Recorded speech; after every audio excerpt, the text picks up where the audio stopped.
차기 검찰총장 1순위 중 하나인 구자현 대행이 메시지를 냈는데 대박입니다. 구 대행은 오늘 검사들에게 메시지를 보내면서 이번 공소청법 제정안에 이 같은 노력이 상당 부분 반영되지 않은 것에 검찰총장 직무대행으로서 죄송스러운 마음이라며 검찰 가족 여러분도 속상한 마음이 클 것으로 생각된다고 밝혔습니다. 그러면서 주어진 환경에서 최선의 방안을 찾아 준비할 것이라며 앞으로 공소처법 시행에 따른 여러 후속 조치를 마련함에 있어서도 검찰 가족 여러분의 지혜를 모아달라고 당부했습니다. 네, 제가 이 메시지에 주목한 이유는 이것 말고 검사장 회의 등 집단적 움직임은 없다는 것을 확인했기 때문입니다. 이 정도면 좋습니다. 이거 진짜 조선일보 말대로 검찰 역시 젠프의 큰 그림에 닿은 것 같은데 관련해 중요한 분석 모시고 이어가 보겠습니다. 이 일이 왜 이렇게 진행되는지에 대한 의심이 총리를 넘어서 대통령에게 향한 거예요. 얼마 전부터. 그래서 대통령을 원망하거나 이런 움직임들이 생기기 시작했어요. 그래서 저는 이제 그러면 대통령이 왜 이런 상황을 만들었을까?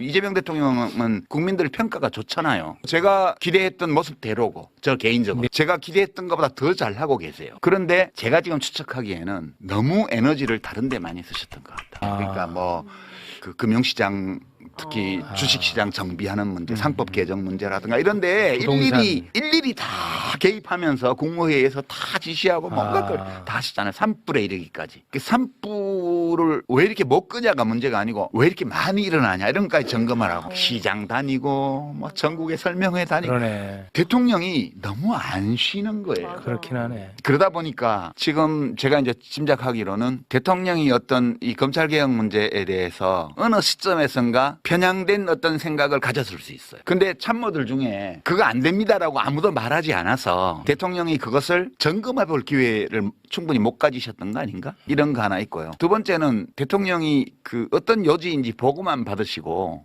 축조심이 여기 한 것 같은 이런 거를 안 하셨던 게 아닐까. 그런 짐작은 해보죠. 그러나 네. 다행히 요 며칠간에 그거를 집중적으로 정청래 당대표나 또는 법사위에 열심히 했던 의원들이나 뭐 추미애, 김용민 이런 의원들이나 또 대통령 정무수석으로 새로 간 분이나 이런 분들이 뭔가를 한 게 아니냐. 지난 며칠 동안 집중적으로. 그래서 이제 17일 아침에 정청래 민주당 대표가 이제 그 법사위원들 옆에 모셔놓고 기자회견을 했잖아요. 3월 16일 저녁까지는 그 전까지는 당정협의안이라고 했던 게 당정청협의안으로 되면서 대통령의 의지가 거의 들어가면서 문제가 매듭지어졌다.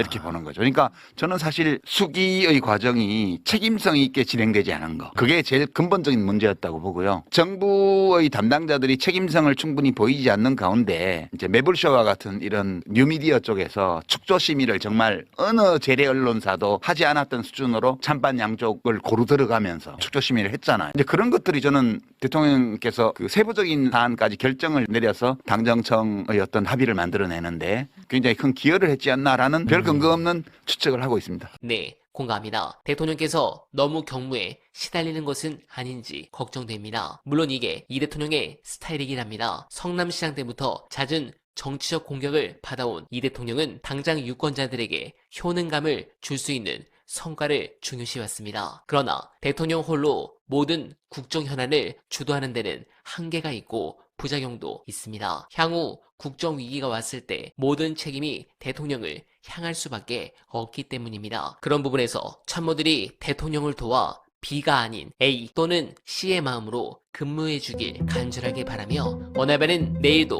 최선을 다하겠습니다. 여러분 고맙습니다.